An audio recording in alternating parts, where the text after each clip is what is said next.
Sur l'amélioration de votre CV afin qu'il soit visible, mais également avoir la meilleure lettre de motivation qui soit afin, dans l'idéal, de trouver un job dans les meilleurs délais. Alors, est-ce qu'il y a des règles aujourd'hui en ce qui concerne les CV ? Les règles, j'allais dire, elles sont dictées par le marché. Être percutant, bref, rapide. Un titre, les compétences clés, la formation, une présentation sobre et surtout, essayer de faire transparaître la personnalité du candidat. Toute personne est vraiment aujourd'hui a un potentiel puisque nos seniors vont très bien pouvoir mettre en avant leurs compétences en les compilant, en les résumant. L'expertise peut être vieille de 15-20 ans, c'est un avantage. Et les plus jeunes pourront mettre en avant leur diplôme, leur stage. Aujourd'hui, on a aussi des jeunes qui ont déjà vécu 1, 2, 3, 5, 6 expériences professionnelles et ou d'autres également expériences extra-professionnelles qui peuvent être extrêmement intéressantes, notamment dans le domaine sportif, associatif et autres. Vous pouvez très bien, au sein d'une association, développer des compétences de gestion de projet, de management d'équipe ou autre. Qu'est-ce qu'il ne faut pas faire sur une lettre de motivation ? Être long et ne pas être précis.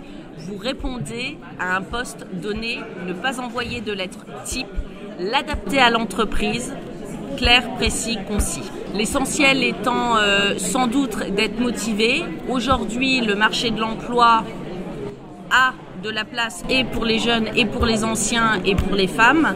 Et je crois que l'événement sur lequel on est présents tous aujourd'hui est la preuve qu'on est sur un marché qui est en phase de redevenir dynamique. Souvent sur des lettres on retrouve « je suis motivé ».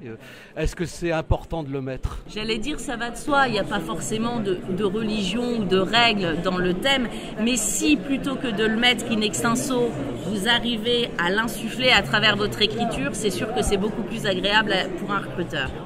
Et qu'est-ce qui fait la différence avec les CV et justement les lettres de motivation pour un recruteur ?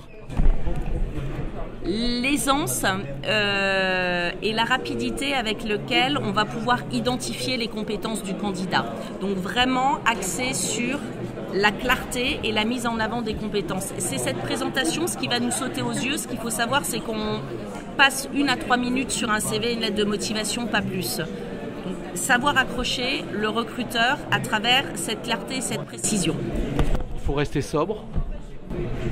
Le plus possible, en tout cas être à son image. Là aussi, tout dépend des profils. Sur un profil commercial, on peut se permettre vraiment quelques fantaisies. Maintenant, en cas de doute ou si ça ne vous ressemble pas, le plus sobre et le plus simple possible pour être efficace.